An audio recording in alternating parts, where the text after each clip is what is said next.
जय श्री महाकाल, जय माँ कामाख्या। आज की वीडियो में जानकारी लेके आए हैं कि कुलदेवी कुल देवता कौन होते हैं, परिवार के सदस्यों द्वारा इनका मान सम्मान या पूजा न करने पर क्या होता है।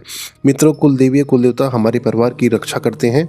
किसी किसी वंश में या परिवार में कुलदेवी भी होती हैं और कुल देवता भी होते हैं, तो कहीं कहीं केवल कुलदेवी होती हैं या कुल देवता होते हैं। ये हमारे परिवार या वंश के प्रथम पूज्य देवता तथा मूल देवी या मूल देवी देवता होते हैं, जिनका पूजन हमारे पूर्वजों द्वारा पीढ़ी दर पीढ़ी चला आ रहा है। कुल देवी या कुल देवता को विशेष अवसर जैसे शादी हो गया या किसी बच्चे का जन्म हो गया, उन अवसरों पर विशेष भोग दिया जाता है। वो भोग सात्विक हो सकता है, तामसिक हो सकता है।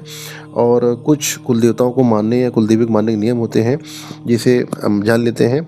जब आपके नए नवविवाहित जोड़े का शादी होता है तो अपने कुल देवता का आशीर्वाद लेना होता है और हर वर्ष अपने कुल देवता के दर्शन के लिए जाना होता है। और कुल देवी देवता को जो भोग हमारे पूर्वज देते आए हैं, वो चाहे भोग तामसिक हो सात्विक हो, उसे देना होता है।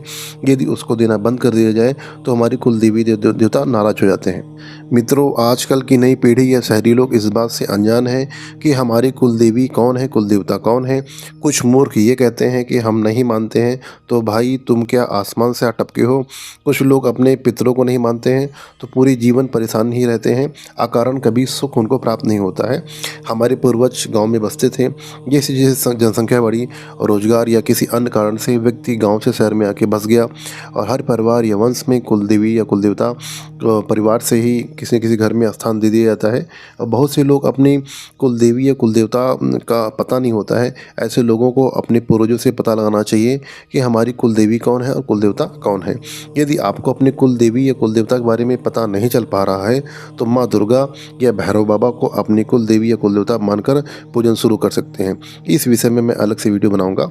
समस्या मित्रों तब शुरू होती है जब कुल देवी या कुल देवता का पूजन या भोग देना बंद कर देते हैं। तो मेरे पास एक केस आया था, उन्होंने बताया कि गुरुजी बहुत सी समस्याएं जीवन में चल रही हैं, बस कमाते हैं खाते हैं, जीवन में तरक्की नहीं कर पा रहे हैं और नकारात्मक शक्तियों की भी समस्या बनी रहती है। तो मैंने देखना शुरू किया तो पता चला उनकी पिछली 2 पीढ़ी से कुल देवता को भोग नहीं दिया जा रहा था।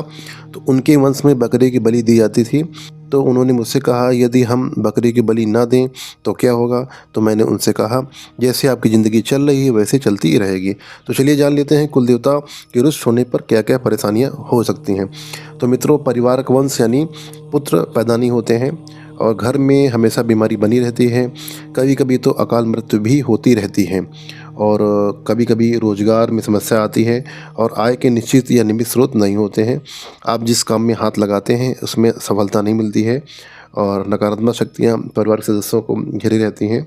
घर में वर्षों तक कोई धार्मिक कार्यक्रम नहीं होते हैं, बंद पड़े रहते हैं और आपका समाज में मान सम्मान नहीं होता है और कोई भी स्थान आपको प्राप्त नहीं होता है।